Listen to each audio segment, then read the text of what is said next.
YouTube channel education group class 7 to 10th में आप लोगों का स्वागत है। मैं राजू सर। आज हम लोग पढ़ेंगे 10th क्लास का भारतीय भवन का केमिस्ट्री यानी जिसको कहते हैं रसायन शास्त्र। एक्सप्लेन करते चलेंगे और समझाते चलेंगे। जितना भी ऑब्जेक्टिव क्वेश्चन बनता है वहां पे बताया जाएगा। ठीक है, चलिए पढ़ते हैं। फोकस कीजिए नोट पर। कह रहा है कि हमारे दैनिक जीवन में प्रत्येक क्षण कुछ न कुछ परिवर्तन होते रहते हैं। सही बात है कि हमारे दैनिक जीवन में सुबह से शाम के जीवन में बहुत सा परिवर्तन होता रहता है। उदाहरण के लिए दूध से दही का यानी बनना या दूध का फटना, आर्द्र वायु में लोहे के सामान को खुला छोड़ देने पर जंग लगना, चावल से भात का बनना, हमारे शरीर में भोजन का पचना आदि ऐसे परिवर्तन जिनके मूल पदार्थ अपने गुण एवं पहचान खो देते हैं। मूल पदार्थ में रासायनिक अभिक्रिया के फलस्वरूप रासायनिक परिवर्तन होते हैं।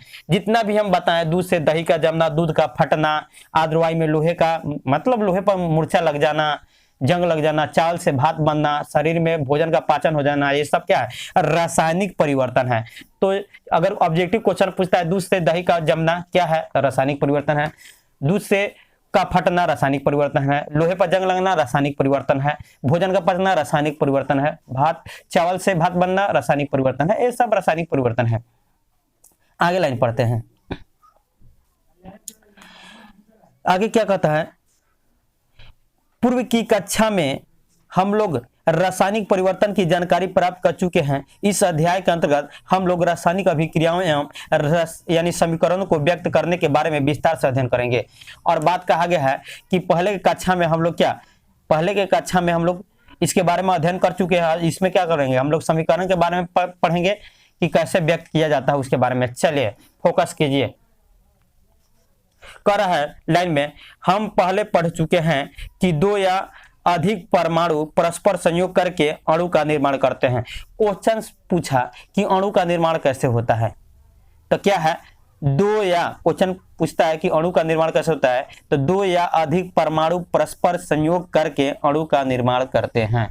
याद रखना है, जब कोई पदार्थ किसी दूसरे पदार्थ के साथ संयोग यानी जब कोई पदार्थ किसी दूसरे पदार्थ के साथ संयोग मतलब मिलना जुलना संयोग करता है, तब उन पदार्थों के अणु परमाणुओं में टूट जाते हैं और इन्हीं परमाणुओं के पुनः संगठन से भिन्न पदार्थ अणु बनते हैं। इस प्रक्रिया को रासायनिक अभिक्रिया कहते हैं। या डिफिनेशन आप देखना चाहते हैं, क्वेश्चन हमेशा पूछता है रासायनिक अभिक्रिया से आप क्या समझते हैं या रासायनिक अभिक्रिया की परिभाषा दे, तो देख लीजिए यही है। क्वेश्चन क्या पूछेगा? रासायनिक अभिक्रिया किसे कहते हैं? या दूसरा क्वेश्चन है इसी पर क्या पूछेगा? रासायनिक अभिक्रिया से आप क्या समझते हैं? तो उसका उत्तर में क्या जवाब लिखा जाएगा कि जब कोई पदार्थ अकेले ही या किसी अन्य पदार्थ से क्रिया करके भिन्न गुण वाले एक या अधिक नए पदार्थों का निर्माण करता है, तब वह प्रक्रिया रासायनिक अभिक्रिया कहलाता है। तो क्वेश्चन हो गया कि रासायनिक अभिक्रिया किसे कहते हैं, तो इसका उत्तर हो गया ये। लिख लेना नोटबुक में। नेक्स्ट चलते हैं। तो कहता है नेक्स्ट में क्या कहता है? जो पदार्थ रासायनिक अभिक्रिया में भाग लेकर नए पदार्थ बनाते हैं उन्हें अभिकारक कहते हैं, और रासायनिक अभिक्रिया के फलस्वरूप बने नए पदार्थ प्रतिफल कहलाते हैं। थोड़ा फोकस कीजिएगा, नीचे बताते हैं। इस समीकरण दिया हुआ है हाइड्रोजन H2 हाइड्रोजन, एक क्लोरीन है Cl2। अब यहाँ पे क्लोरीन 2 मोल है, यहाँ पे भी 2 मोल है, तो यहाँ पे कितना मोल हो गया? 2HCl यानी 2 इसके लिए भी H के लिए है तो 2 मोल हाइड्रोजन हो गया। फिर 2 गुना करेगा इसके लिए Cl के लिए, तो ये भी 2 मोल क्लोरीन हो गया। यानी इसको बोलते हैं हाइड्रोक्लोरिक अम्ल या हाइड्रोजन क्लोराइड भी बोला जाता है।